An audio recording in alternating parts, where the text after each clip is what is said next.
Mi nombre es Meli Nicole Vaca Santa María, soy estudiante de la Universidad Central del Ecuador, pertenezco a la Facultad de Ciencias Médicas, carrera de Medicina. El día de hoy les voy a hablar sobre el síndrome postagudo a COVID-19. ¿Qué abarcaremos en esta presentación? Se verá de forma introductoria qué es dicho síndrome, un poco de su epidemiología alrededor del mundo, un poco de su fisiopatología, pero en lo que nos vamos a centrar más va a ser en qué complicaciones tuvo dicho síndrome. Bien. De forma inicial, hay que mencionar que se hizo una revisión al siguiente artículo, titulado Síndrome postagudo COVID-19. Esto fue realizado en Estados Unidos y publicado en abril de este mismo año. Como bien sabemos, el patógeno responsable de la pandemia que hoy en día estamos viviendo es el SARS-CoV-2, también llamado síndrome respiratorio agudo severo coronavirus 2. Para poder definir qué es el síndrome postagudo, hay que recordar el curso de la enfermedad de COVID-19, en donde existen dos conceptos. El primero, que es COVID agudo, es decir, el momento clave de la infección, es decir, cuando se presenta la sintomatología. Y el COVID postagudo, que es lo que nos interesa más. Aquí se encuentra el COVID-19 sintomático subagudo o continuo, que esto tiene una duración de alrededor de 4 a 12 semanas. Y el síndrome crónico post-COVID-19, esto va más allá de las 12 semanas hasta llegar hasta casi los 6 meses. Entonces podemos definir que el síndrome postagudo es de aquel síndrome que se caracteriza por la presencia de síntomas persistentes y o complicaciones tardías, o que van a largo plazo de la infección por SARS-CoV-2, más allá de las 4 semanas desde el inicio de la enfermedad, o síntomas agudos de COVID-19. El artículo nos permite una evidencia científica y clínica que ha ido evolucionando sobre los efectos subagudos y a largo plazo del COVID-19. Esto puede llegar a afectar a múltiples sistemas de órganos. Existen unos primeros informes que sugieren efectos residuales de la infección por SARS-CoV-2. De forma general, los síntomas que se ha reportado han sido fatiga, disnea, dolor de pecho, alteraciones cognitivas, artralgia y deterioro de la calidad de vida. Como dato, les traigo que los supervivientes de infecciones previas por coronavirus, incluida la epidemia de SARS del 2013 y el brote de síndrome respiratorio de Oriente Medio o MERS del 2012, han demostrado una constelación similar de síntomas persistentes, lo que nos refuerza la preocupación por las secuelas clínicamente significativas de COVID-19. Bien, de forma general, los sistemas de órganos que se ven afectados, unos más que otros, como los del sistema pulmonar, hay que mencionar que este síndrome ha afectado a nivel del sistema neurológico, renal, hepático, gastrointestinal, hematológico, cardiovascular, endocrino y también ha llegado a afectar de cierta manera a lo que es el sistema dermatológico. Ya. En lo que es la epidemiología se va a hablar, o bueno, mejor dicho, han surgido informes preliminares sobre las consecuencias infecciosas postagudas del COVID-19. Esto con respectivos estudios realizados en 3 lugares, que va a ser Estados Unidos, Europa y China, en donde se informa sobre los resultados de aquellos que sobrevivieron a la hospitalización por COVID-19. Iniciemos con Estados Unidos. Un estudio de cohorte observacional alrededor de 38 hospitales en lo que es en Michigan evaluó los resultados de 1.250 pacientes que fueron dados de alta a los 60 días. Aquí el estudio se realizó mediante la abstracción de registros médicos y encuestas telefónicas. Por mencionar, en este periodo, el 6,7% de los pacientes falleció, mientras que el 15,1% requirió reingreso. Alrededor de 488 pacientes que completaban dicha encuesta telefónica, el 32,6% informaron síntomas persistentes, mientras que el 18,9% presentaron síntomas nuevos o empeoraron. Los síntomas que ellos reportaron fue disnea, subir escaleras en un 22,9%, que esto fue un síntoma que se presentó de forma más frecuente. También indicaron tos en un 15,4% y una pérdida persistente del gusto y del olfato. Esto fue menor con un 13,1%. Por otro lado, en el continente europeo, en Italia, aquí fue un servicio ambulatorio postagudo, en donde se informó la persistencia de los síntomas en 87,4%, que igualmente fueron dados de alta y que se recuperaron. Lo que presentaron más fueron, con su respectivo porcentaje, fue lo que es fatiga, disnea, artralgias y dolor en el pecho.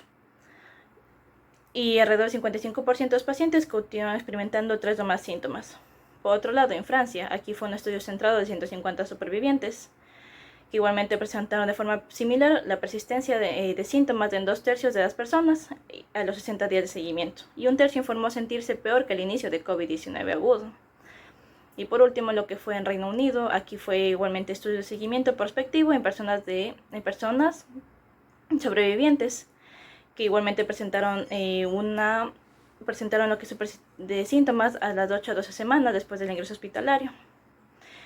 En sí, podemos concluir que los estudios realizados en el continente europeo, 30% más de los participantes presentaron signos como fatiga, disnea, angustia psicológica también, o también como la ansiedad, la depresión y alteraciones en la concentración y del sueño.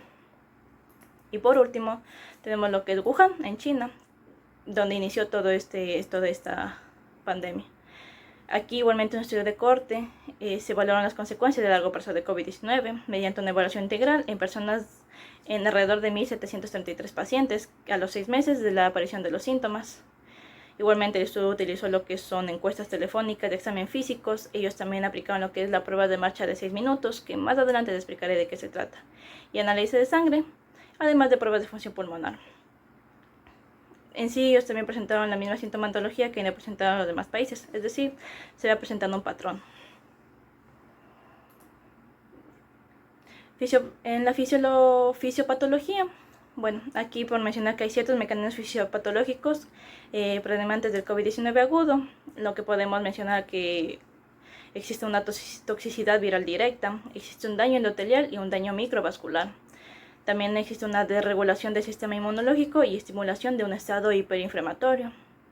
Además, también puede haber lo que es una hipercoagulidad con trombosis y macrotrombosis. Y por último, puede haber que exista una mala adaptación de la vía de la enzima convertidora de angiotensina, o mejor dicho, AC2. En esto no ahondaremos mucho. Ahora sí, entrando en lo que son las secuelas del síndrome postagudo, tenemos las secuelas pulmonares.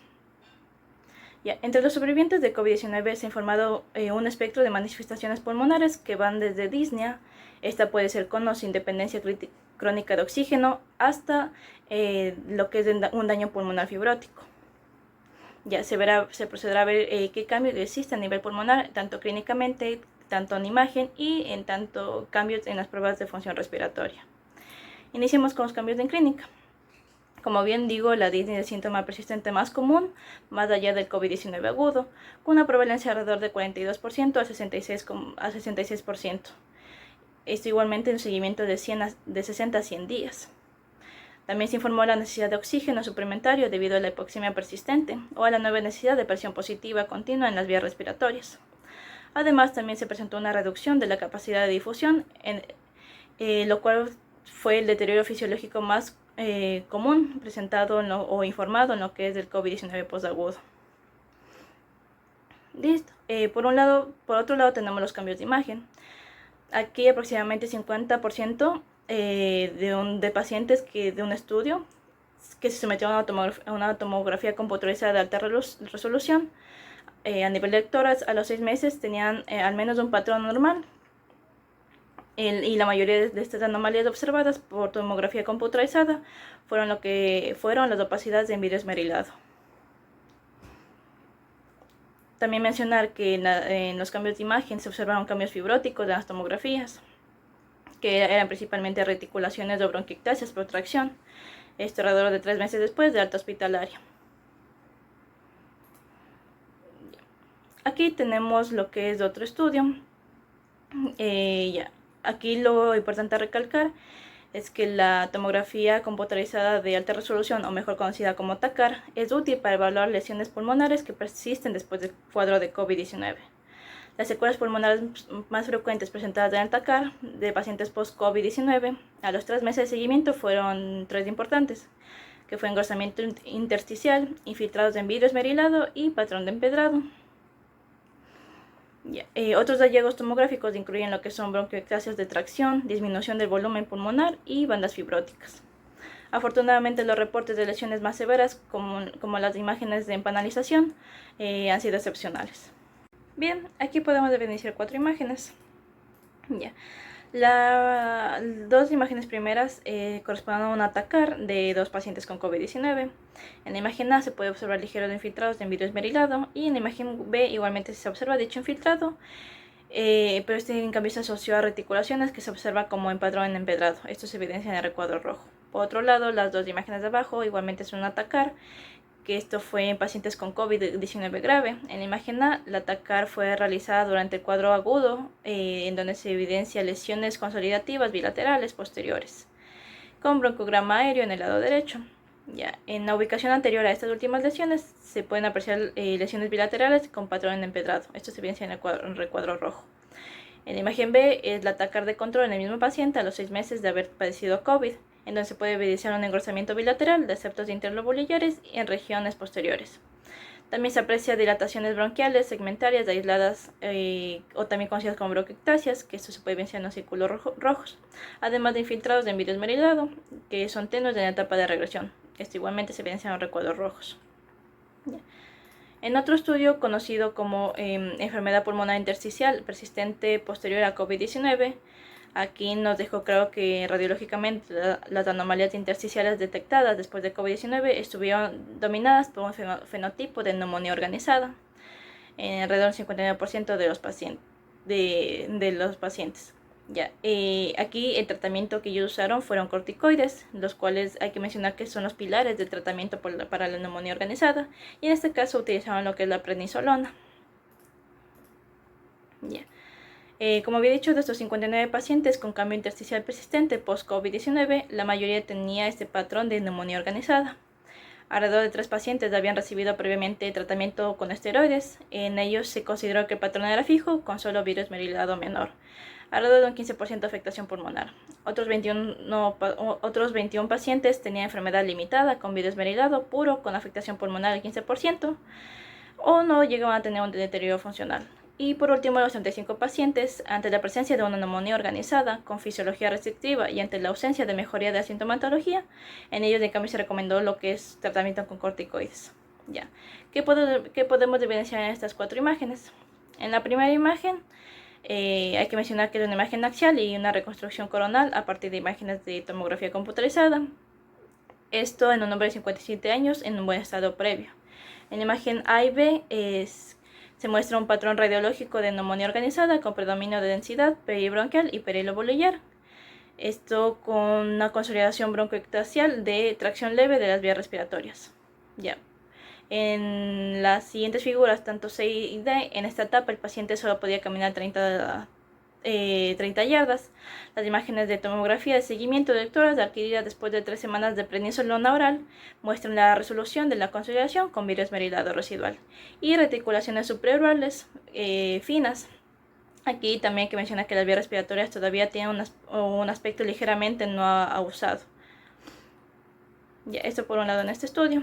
Ya, en otro estudio que conocido como manejo y seguimiento radiológico del paciente post-COVID-19, aquí igualmente fue un estudio en pacientes supervivientes de SARS-CoV-2, que a las 12 semanas del alta, el 36% presentaban alteraciones residuales en la radiografía de tórax, y a los 6 meses estas alteraciones estaban presentes en el 30% de los pacientes, siendo lo que predominaba las opacidades del parénquima y las reticulaciones eran las anomalías más frecuentes. Aquí igualmente se tienen 4 imágenes radiológicas. En la imagen A se indica que es de un varón de 52 años post-COVID-19, cuya radiografía de tórax de seguimiento se observan opacidades reticulares supleurales que son más evidentes en el pulmón derecho. En la imagen B es de un varón de 51 años, en donde se identifica una importante pérdida de volumen de ambos pulmones y una afectación residual en forma de opacidades lineales supleurales en el pulmón derecho. En la imagen C, en cambio, es de una mujer de 56 años, igualmente post-COVID, en cuya radiografía de tórax de control se aprecia una pérdida de volumen en ambos pulmones, con atelectasias laminares periféricas en el pulmón derecho y alguna que otra opacidad supraural. Y por último, la imagen D es de una mujer de 58 años post-COVID-19, en donde se observan lo que son opacidades en banda, que estas son bivasales en relación con las atelectasias laminares. Ya, esto por un lado en lo que es la radiología, en lo que es los estudios de imagen. Entrando en lo que son qué cambios se producen en las pruebas de función respiratoria, se están observando alteraciones funcionales significativas en el seguimiento de los pacientes post-COVID-19. Ya. Aquí se tiene lo que es la DLCO. Aquí un estudio reciente en 110 pacientes post-COVID-19 ha demostrado que un 47% tenía en el momento de alta un descenso de la capacidad de difusión pulmonar del monóxido de carbono o DLCO, siendo esta afectación directamente proporcional a la gravedad de la neumonía. Ya, en otro trabajo reciente ha demostrado que hasta un 25% de los pacientes post-COVID presentaban alteraciones de las pruebas de función respiratoria a los 3 meses de alta hospitalaria, y que el valor del dímero D puede ser un factor pronóstico importante para la alteración de la DLCO. Otra alteración menos frecuente es la disminución de la capacidad pulmonar total o TLC, es decir, que existe una restricción pulmonar. Y aquí también lo que nos interesa es que también hubo alteraciones en la prueba de caminata de 6 minutos. Ya, en siglas se puede mencionar que se llama PC6M. Esta prueba de caminata consiste en que el individuo camine tan rápido como lo sea posible, a través de un pasillo alrededor de unos 30 metros. Esto durante 6 minutos. Ya. El resultado final son los metros caminados por el individuo, los cuales se comparan con los valores predichos publicados para sujetos de su misma estatura, peso, sexo y género. Ya se considera que esta prueba de caminata de 6 minutos presenta disminución en la oxigenación si llega a existir que la saturación de oxígeno sea menor o igual a 88%, sostenida por un minuto. También se considera si la saturación es menor a 85% por 15 segundos y la disminución de al menos 4% de la saturación basal por al menos un minuto. Ya, aquí se presenta un video de cómo se realiza dicha caminata.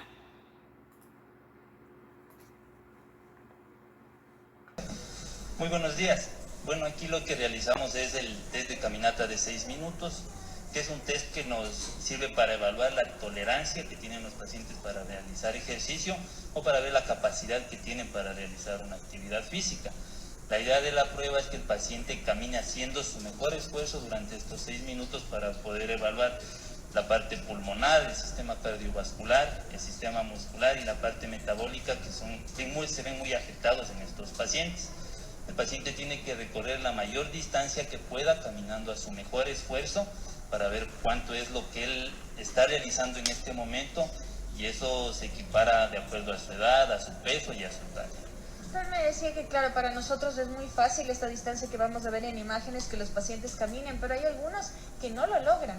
Sí, hay pacientes que incluso no logran caminar ni 2 minutos, a pesar de que de estar utilizando oxígeno domiciliario, y la prueba se hace con oxígeno.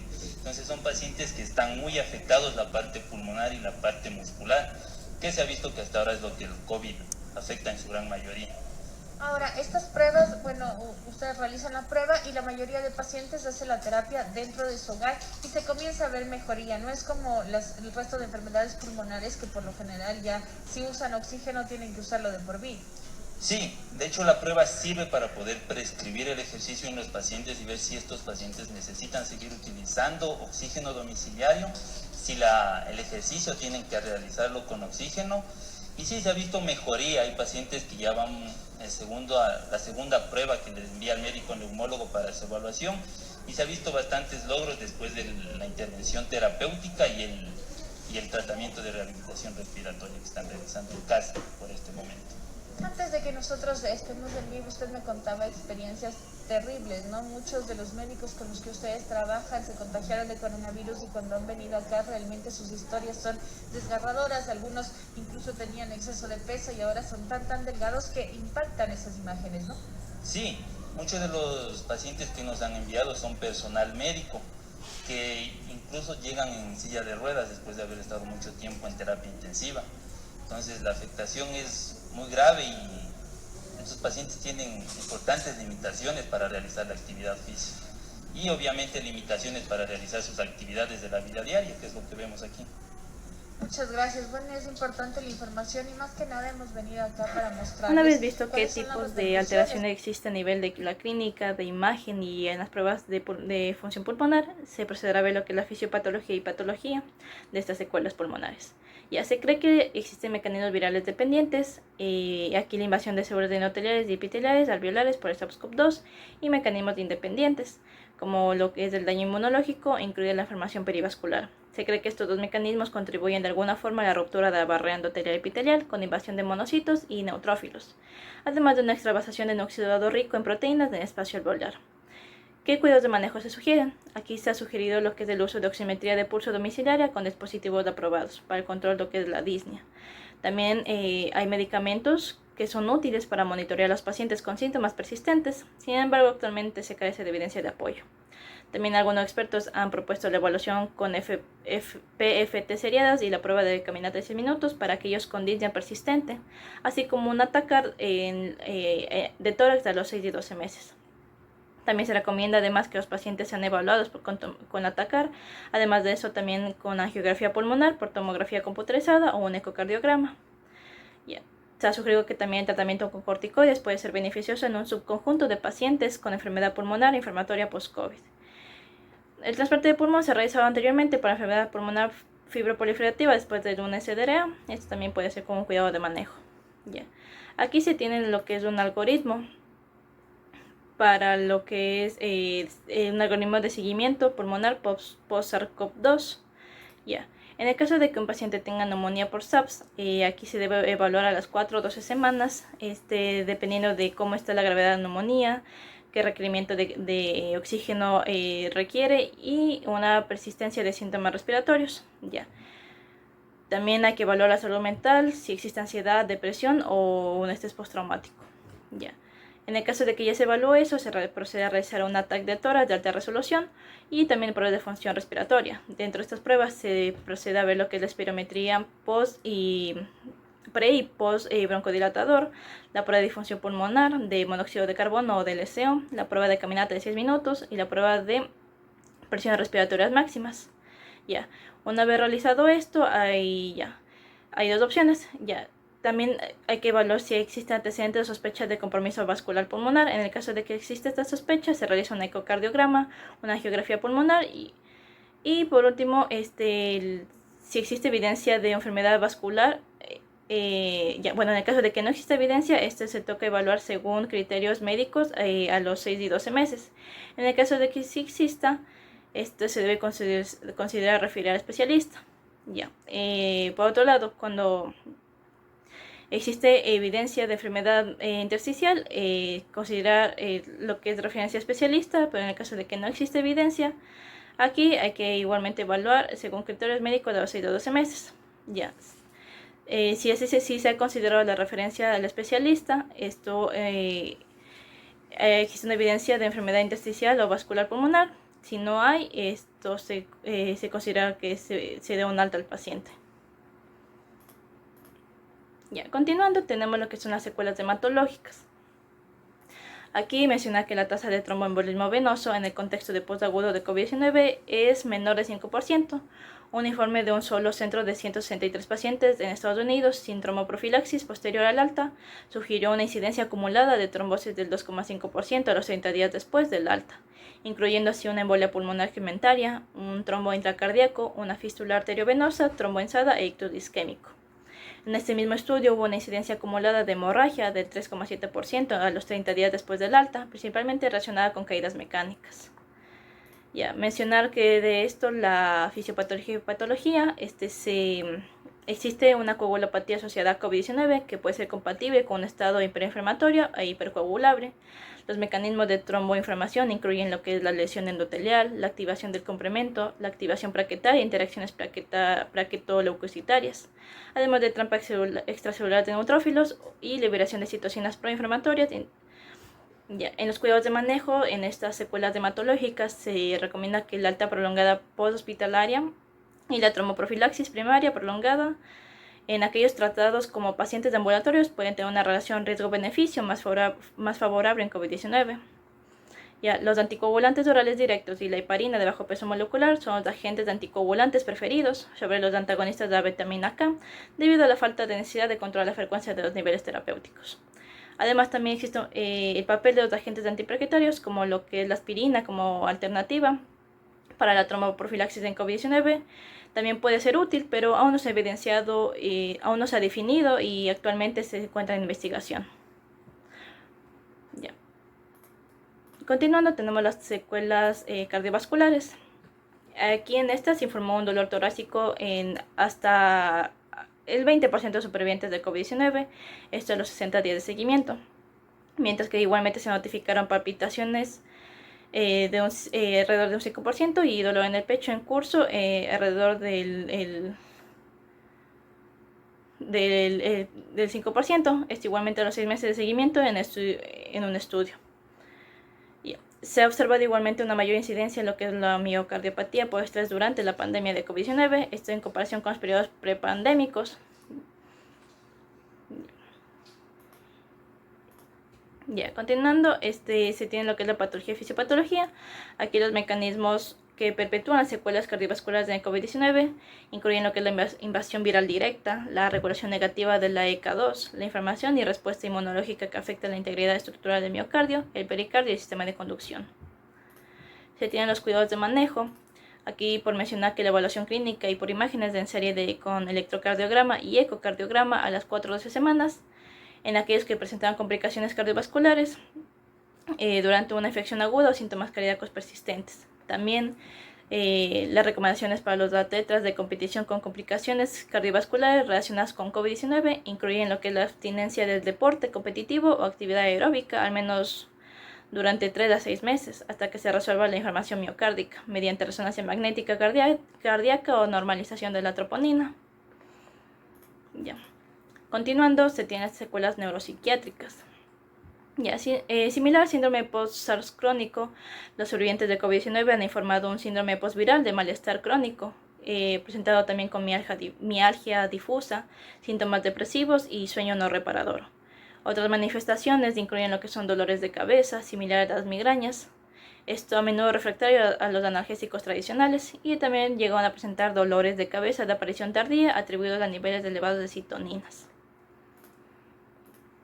En la patología, los mecanismos que contribuyen a la neuropatología en COVID-19 se pueden agrupar en categorías superpuestas de infección viral directa, de inflamación sistémica grave, de una neuroinflamación, y de una trombosis microvascular y una de neurodegeneración.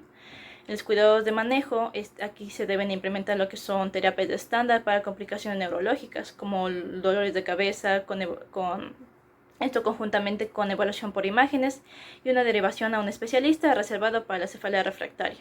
También se debe considerar una evaluación neuropsicológica adicional en el contexto de una enfermedad posaguda en pacientes con deterioro cognitivo. Además, también deben utilizarse herramientas de detección estándar para identificar a los pacientes que tengan ansiedad, tengan depresión, trastornos del sueño o trastornos de estrés postraumático, además de disautonía y fatiga.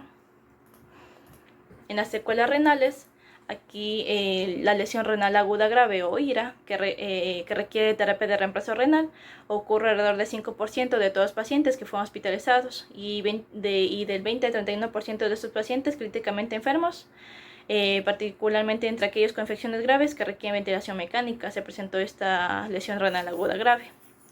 Existe una disminución de la tasa de filtración glomerular estimada. Esto se informó en alrededor del 35% de los pacientes a los 6 meses de seguimiento, y el 13% desarrolló una reducción de la nueva aparición de la tasa de filtrado glomerular, esto después de una función renal normal documentada. En la fisiopatología se puede mencionar que la nefropatía asociada a COVID-19 o COBAN se caracteriza por la variante colapsante de una glomerulosclerosis focal y segmentaria, esto con una involución del mechón glomerular en respuesta a activación de interferón y quimiosinas. En los cuidados de manejo, si bien la carga de la lesión renal aguda dependiente de diálisis del momento de alta es baja, queda por ver el grado de recuperación de la función renal. Como resultado, aquellos supervivientes de COVID con insuficiencia renal persistente en la fase infecciosa postaguda pueden beneficiarse de un seguimiento temprano y cercano con un nefrólogo. Continuando con las secuelas endocrinas, aquí se ha observado cetoacidosis diabética en pacientes que no han tenido diabetes mellitus previa y también esto se observó meses después de la resolución de los síntomas de COVID. De manera similar, se ha informado tiroiditis subaguda con tirotoxicosis clínica esta semana después de la resolución de los síntomas respiratorios de COVID-19. En la patología de estas secuelas endocrinas pueden ser consecuencias de una lesión viral directa, de un daño inmunológico e inflamatorio, así como complicaciones iatrogénicas. La diabetes preexistente puede manifestarse por primera vez durante la fase aguda de COVID-19. Además, también el déficit primario en la producción de insulina probablemente esté mediado por factores como la inflamación o la respuesta al estrés por infección, junto con la resistencia periférica a la insulina. En cuidados de manejo hay que mencionar que las pruebas serológicas para autoanticuerpos asociadas a diabetes tipo 1 y las mediciones repetidas del péptido C postprandial deben obtenerse durante el seguimiento en pacientes con diabetes mellitus, esto recién diagnosticado. Y también el hipertiroidismo incidente debido a tiroiditis destructiva relacionada con el SARS-CoV-2 se puede tratar esto con corticosteroides. Continuando en las secuelas gastrointestinales y hepatobiliares, esto en realidad no se han llegado a reportar secuelas gastrointestinales significativas en aquellos que sobrevivieron a COVID-19. La diseminación fecal viral prolongada ocurre en el COVID-19. Esto detectado durante una duración media de 28 días después de la aparición de los síntomas de infección por SARS-CoV-2 y llegando a persistir durante una media de 11 días alrededor después de muestras respiratorias negativas. También se ha llegado a mencionar que el COVID-19 ha tenido un potencial de alterar el microbiota intestinal, esto incluido el enriquecimiento de organismos infecciosos oportunistas y el agotamiento de comensales beneficiosos. Por mencionar aquí un organismo conocido como Faecalibacterium prausnitzii. Este es un anaerobio productor de biturato típicamente asociado con una buena salud, pero aquí se ha correlacionado inversamente con la gravedad de la enfermedad. Continuando, tenemos lo que son las secuelas dermatológicas. Aquí las manifestaciones dermatológicas de COVID-19 ocurrieron después, no 64%, o concurrentes a otros síntomas agudos de COVID-19 en un estudio. Esto con una latencia promedio desde el momento de los síntomas de las vías respiratorias superiores hasta los hallazgos dermatológicos. Mencionar que solo el 3% de los pacientes notaron una erupción cutánea a los 6 meses de seguimiento en un estudio. Pero la queja dermatológica predominante fue la caída de cabello, que se observó en aproximadamente el 20% de los pacientes. Esta caída de cabello puede atribuirse posiblemente al efluvio telógeno resultante de una infección viral o una respuesta al estrés resultante, que fue lo que es padecer COVID-19. Las investigaciones en curso pueden proporcionar información sobre los posibles mecanismos inmunitarios o inflamatorios de la enfermedad. Y por último se tiene lo que es el síndrome inflamatorio multisistémico en niños o conocido MIS-C. Este también se conoce como síndrome multisistémico inflamatorio pediátrico asociado temporalmente con SARS-CoV-2. Se define por la presencia de los siguientes síntomas en personas menores de 21 años o de menores de 19 años, según la definición de la OMS. Según la OMS, igualmente los síntomas que se presentan en este síndrome va a ser lo que es la fiebre, los marcadores inflamatorios elevados y una disfunción multiorgánica, una infección actual o reciente por SARS-CoV-2 y una exclusión de otros diagnósticos plausibles. Las presentaciones clínicas del MIS-C van a incluir lo que es fiebre, dolor abdominal, vómitos, diarrea, erupción cutánea, lesiones mucocutáneas, hipotensión y por último un compromiso cardiovascular y neurológico. Se han observado características superpuestas con la enfermedad de Kawasaki, que esta es una vasculitis aguda de vasos medianos, igualmente es una enfermedad pediátrica.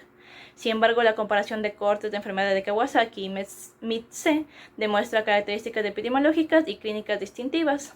Si bien el 80% de los casos de enfermedad de Kawasaki ocurren en niños menores de 5 años y principalmente de ascendencia asiática, los pacientes con MIS-C son típicamente mayores de 7 años y abarcan un rango de edad más amplio y son de origen africano, afrocaribeño o hispano. En este síndrome existen complicaciones neurológicas como los de las cefaleas, estado mental alterado, una encefalopatía, parálisis de paredes craneales, un accidente cerebrovascular, puede haber convulsiones y los reflejos pueden estar reducidos, además de que puede coexistir con una debilidad de los músculos. Los cuidados de manejo que se tienen en este síndrome incluyen lo que es la terapia inmunomoduladora con inmunoglobulina intravenosa, conjunto con glucocorticoides adyuvantes y aspirina en dosis bajas, hasta que las arterias coronarias se confirmen como normales al menos 4 semanas después del diagnóstico. Se recomienda también la anticoagulación terapéutica con enoxaparina o warfarina y aspirina en dosis bajas en pacientes con arteria coronaria. Y además también se recomienda una evaluación ecocardiográfica en serie en intervalos de 1 a 2 y de 4 a 6 semanas después de la presentación. La resonancia magnética cardíaca puede estar indicada 2 a 6 meses después del diagnóstico en aquellos que hayan presentado una disfunción ventricular izquierda transitoria significativa. Para concluir esta presentación hay que mencionar que existe un dato innovativo respecto a este síndrome postagudo COVID-19. La noticia fue en la ciudad de Madrid. Aquí el Hospital Gregorio Marañón fue el primero en probar un nuevo tratamiento para casos graves de COVID-19. ¿Esto basado en qué? Basado en la aplicación de una inmunoglobulina intravenosa. Está enriquecida para evitar que estos pacientes que tienen COVID-19 ingresen a UCI. ¿Cómo está hecha dicha inmunoglobulina? Bueno, es una infusión de gamma globulina intravenosa. Es enriquecida a través del plasma de miles de donantes, con inmunoglobulinas de tipo IgG, IgA e IgM. Ya para más información se puede ir a la página de la noticia. Ya. Como puntos claves de toda esta presentación hay que mencionar que las secuelas multiorgánicas de COVID-19, más allá de la fase aguda de la infección, se aprecian cada vez más a medida que se acumulan los datos y las experiencias clínicas en todo este periodo de tiempo de estudio. Ya, además de estudios clínicos de activos y futuros, incluidas los cortes prospectivos de ensayos clínicos, junto con la revisión frecuente de evidencia emergente por parte de grupos de trabajo, ha sido de gran utilidad para poder sacar más información sobre dicho síndrome. También mencionar que los profesionales de salud que atienden a sobrevivientes de COVID-19 tienen papel clave de reconocer, documentar cuidadosamente, investigar y manejar síntomas nuevos o en curso. Y por último, la atención de los pacientes con COVID-19 no concluye en el momento de que se da el alta hospitalaria. Como han visto a lo largo de esta presentación, esta enfermedad tiene sus secuelas y el papel importante de un personal de salud es ir más allá de lo que es el alta. Atender al paciente más allá de lo que él salió del hospital. Bien. Por último, aquí se evidencian las referencias, toda la información que se ha obtenido durante toda esta presentación. Y no me queda más que decirles un sincero gracias.